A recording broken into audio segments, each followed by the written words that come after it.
La polidactilia en la especie humana se debe a un alelo autosómico dominante. Dos primos hermanos polidactílicos cuyos abuelos comunes eran normales desean tener hijos. Y si se desea conocer las siguientes probabilidades.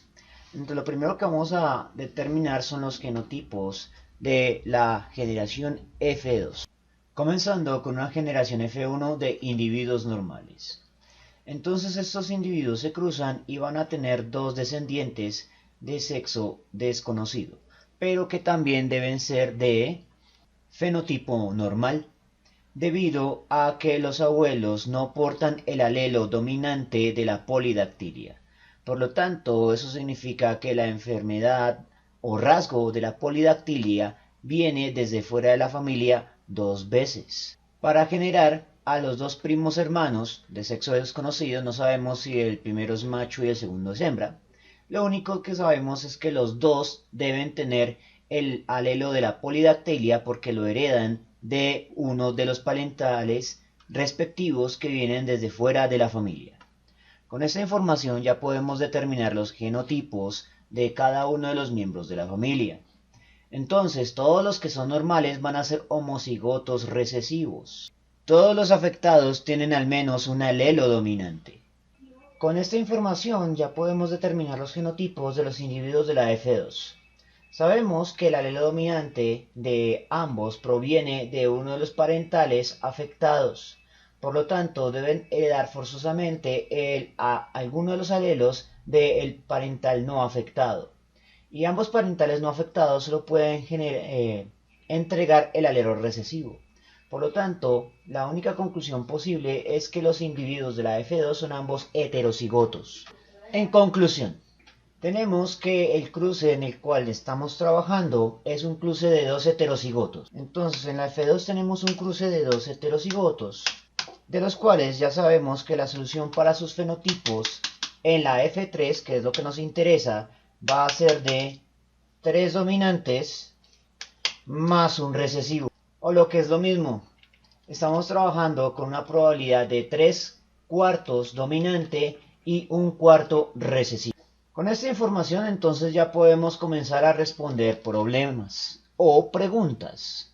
Así que comenzamos con el literal 1.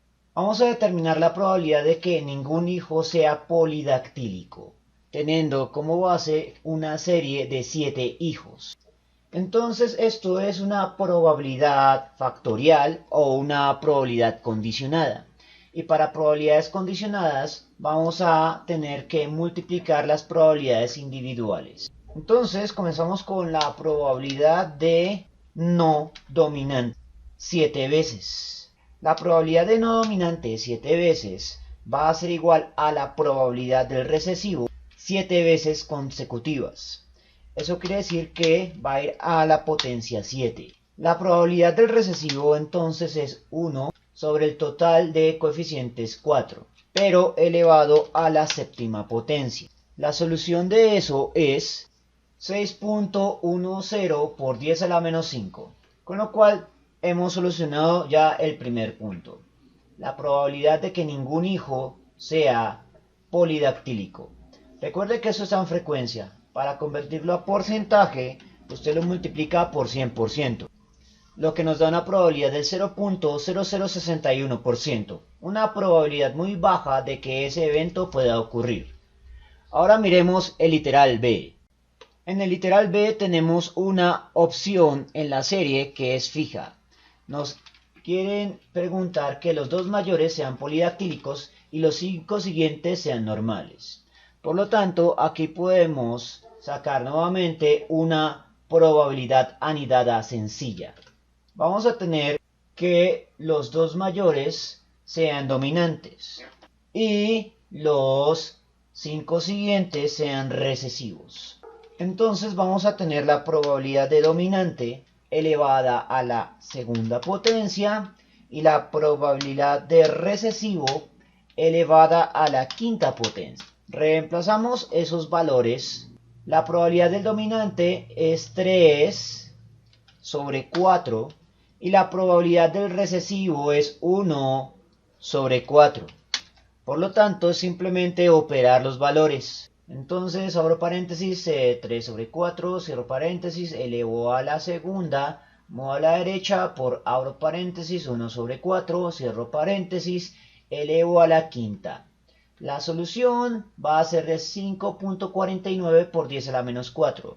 Y eso multiplicado por 100% nos da un valor de 0.0549%.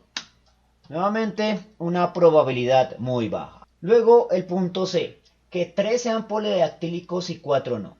Esta es quizás la pregunta más difícil de todo este problema, porque no nos están diciendo que los 3 primeros sean polidactílicos y los siguientes 4 no, sino 3 cualquiera. Y por lo tanto tenemos un problema relacionado a la organización en una serie de datos. Y esos problemas se caen bajo el nombre de permutaciones. Es decir, vamos a necesitar una fórmula de permutaciones. Porque la probabilidad que podemos calcular por medio de las potencias de las probabilidades individuales va a ser solamente una de las posibles varias organizaciones que tengan 3 polidactílicos y 4 no. Porque pueden ser los 3 primeros y los 4 últimos, los 4 primeros y los 3 últimos, o los 3 en un orden al azar. Básicamente la organización de esto es que la probabilidad en la permutación de 3 dominantes y 4 recesivos va a ser igual a m veces que se repita esa condición en la serie multiplicada por la probabilidad normal de 3 dominantes y un recesivo.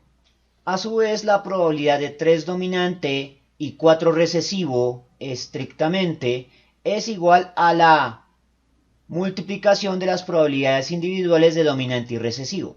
Eso quiere decir que estos dos términos no son problemáticos. El problema es sacar el número de permutaciones que se generan en una serie de 7 con 3 dominante y 4 recesivo en cualquier orden posible. Para ello tenemos que consultar en la literatura la fórmula para poder hallar la permutación.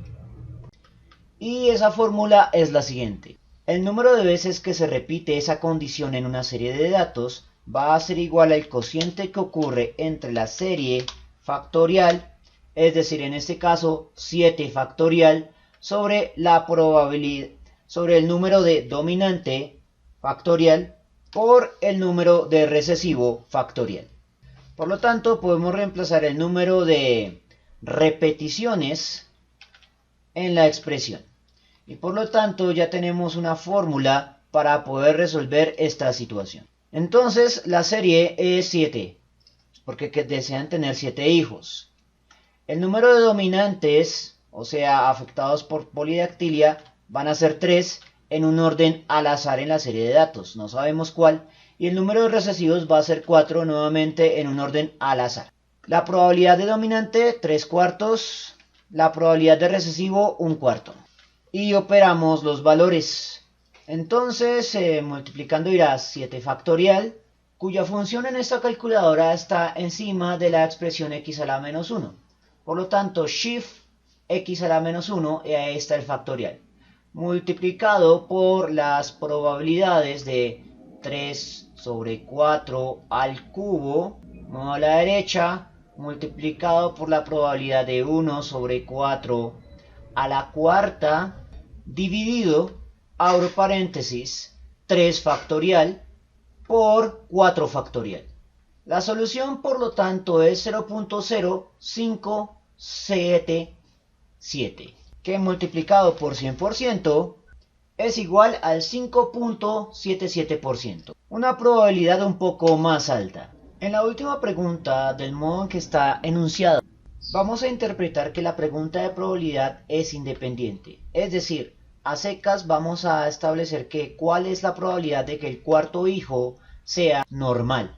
Recuerde que las probabilidades anteriores no afectan a la siguiente probabilidad. Solo se multiplican juntas cuando están condicionadas. Pero en ese caso la condición solo refiere a los 3 primeros nacimientos. El cuarto nacimiento están preguntando como un nacimiento independiente. Igual el quinto nacimiento. Por lo tanto, vamos a determinar que para la primera pregunta del literal D es simplemente la probabilidad de que el nacimiento sea normal. En este caso, los nacimientos normales son recesivos, por lo tanto su probabilidad es de un cuarto, o sea, 0.25, o sea, 25%. Mientras que la probabilidad de que el quinto sea polidactílico vuelve a ser una probabilidad independiente que vamos a asumir como la probabilidad de un dominante, 3 cuartos, 0.75 o 75%. Bien, eso fue todo por el momento. En la descripción del video voy a dejar enlaces a más ejercicios de genética clásica, así como enlaces a los aspectos teóricos de estos conceptos. Si les gustó el video, no olviden suscribirse, darle like y especialmente compartirlo. Eso mantiene vivo a este canal y nos vemos en una próxima oportunidad.